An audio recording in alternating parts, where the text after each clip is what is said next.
fala, o que causa esse ronco de maneira geral nas crianças? Por que isso tem acontecido com tanta frequência? Assim, sempre aconteceu, tá? Não é que tá acontecendo com mais frequência. É que, assim, a criança, ela tende a ter um aumento, aumento da adenoide e da amígdala, que são duas glândulas que ficam lá atrás na garganta. E quando elas ficam de um tamanho aumentado, ela obstrui a passagem de ar pelo nariz. E aí, quando a gente não respira pelo nariz, a gente abre a boca. E como você comentou da parte estética, isso também altera a parte estética da criança.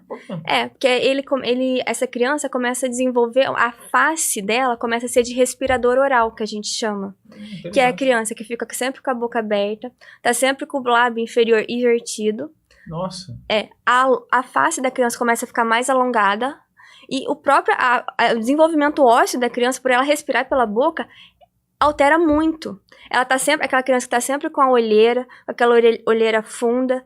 É uma criança que a gente olha pra ela, a gente sabe que ela respira pela boca.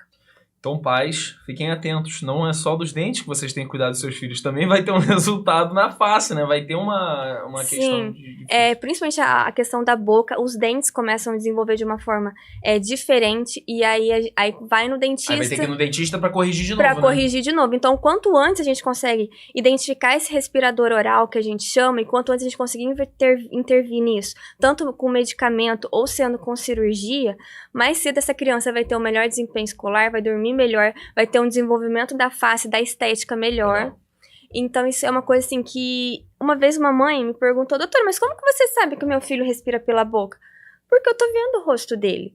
Porque eu tô vendo a boca dele, eu tô vendo os dentes, eu tô vendo o céu da boca dele como que é bem curvo. E aí ela falou assim: mas como que a senhora sabe? Eu tô vendo, é só de olhar. Não vai falar pra ela, né? Olha só, então, tá vendo a olheira do seu filho? Ela tá muito grande, você não vai poder fazer isso pra ela. Mas enfim, é interessante você falar que eu nunca parei pra pensar nisso, que você tinha esse lado, que você tinha esse reflexo do sono ruim, dessas dificuldades no próprio rosto da criança. E isso fica de alerta para os pais, né? Para que eles procurem um otorrinolaringologista, para você não causar esses danos ao filho. Porque as pessoas, elas vão, obviamente, direto pro dentista para poder corrigir, às vezes, um dente torto, aquele dente que não cai, mas às vezes a criança...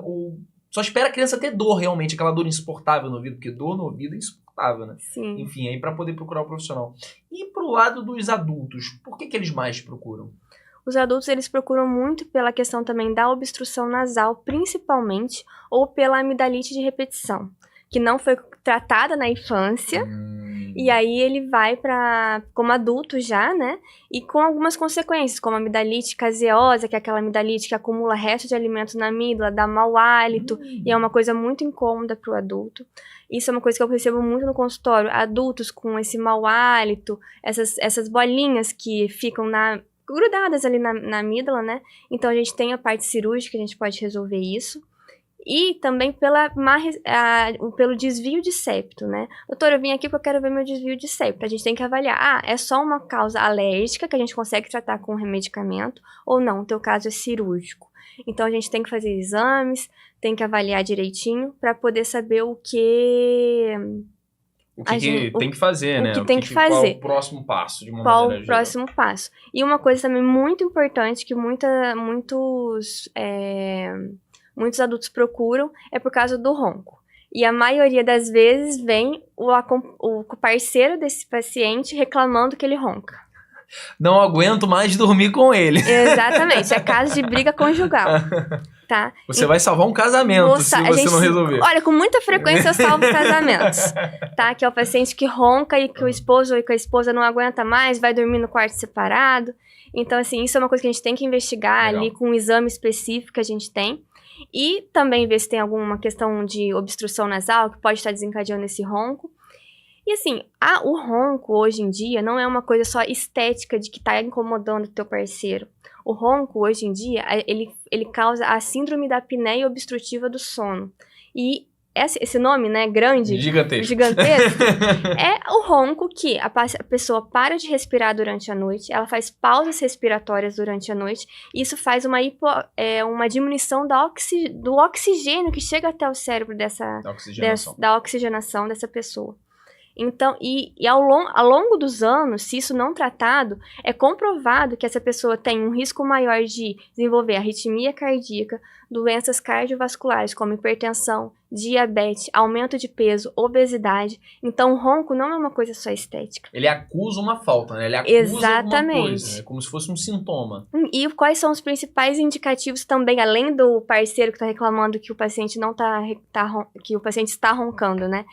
O paciente que acorda cansado durante a manhã, dorme direito, né? Porque não dorme direito. Ele acorda exausto, é como se ele não estivesse dormindo nada. É o paciente que tá, às vezes, numa cadeira esperando alguma coisa, dorme. É o paciente que dorme no volante, pode causar um acidente. É o paciente que não consegue desenvolver direito o trabalho. Ele tem um baixo rendimento no trabalho. Essa é a importância do sono, né? Olha Exatamente. Quanta coisa pode o sono é ocasionar. uma coisa muito importante. Isso mais para os adultos e os idosos, a questão principalmente do equilíbrio e da questão da perda auditiva. Você se equilibra muito pelo som, né? Você vai percebendo tudo ao seu redor pelo som. E o que eu acho mais, né? Acho que é frustrante, entre aspas, porque a vida inteira a pessoa escutou. E você fazer a análise, você não sabe o que é não escutar. Você não sabe o que é isso. E imagina, eu tenho um filme muito legal que se chama Sons of Metal. Eu esqueci a tradução em português, mas é que ele é um baterista de uma banda de... Não sei se você já viu esse filme. Ele é baterista de uma banda de heavy metal, assim, pesadão. E ele vai perdendo a audição porque ele tá sempre em contato com... Acho que com muito som, e ele tem uma doença. Eu não lembro bem o que acontece. Mas ele vai perdendo o som com o passar do tempo. E o filme ele vai refletindo e ele vai ficando de acordo com o que ele tá escutando. Então o som do filme é aquilo que ele tá escutando. E você, durante o filme, vai percebendo o som cada vez mais baixo, cada vez mais obstruído. Olha, interessante. É muito legal isso também que você comentou, Manuel, é uma coisa que a gente também atende no consultório, que é a perda auditiva induzida por ruído. Que é o dos trabalhadores, que é muito comum em cantores, né? Em pessoas de banda, exatamente, que é do filme. E também em trabalhadores que ficam expostos à construção civil, a barulhos muito intensos durante todo o período de trabalho. E é muito importante a gente salientar a importância do uso do abafador auditivo. A importância do abafador, legal. Exatamente, porque assim, às vezes a pessoa fala, não vou usar, porque se incomoda. Exatamente, muito Nutella. Muito comum nos aviadores, muito comum no pessoal que trabalha em aeroporto. Aquilo ao longo...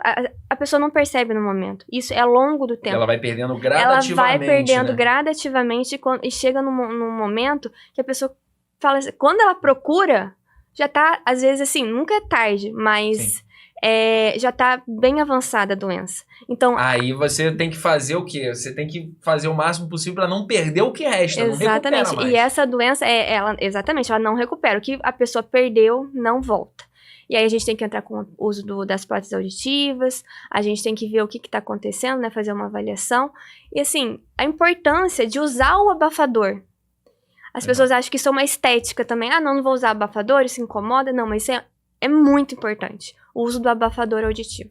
Entendi. Peraí. Não vai embora não. Se você acabou de assistir esse corte, dá o like, comenta, interage aqui com o vídeo para ajudar a gente e dá uma olhada aqui no canal de corte. Se você gostar de outro, acompanha, ver se te interessa ver mais alguma coisa. E claro, o episódio completo desse corte que você acabou de assistir está disponível já no canal oficial do podcast Bússola Profissional. Te espero lá.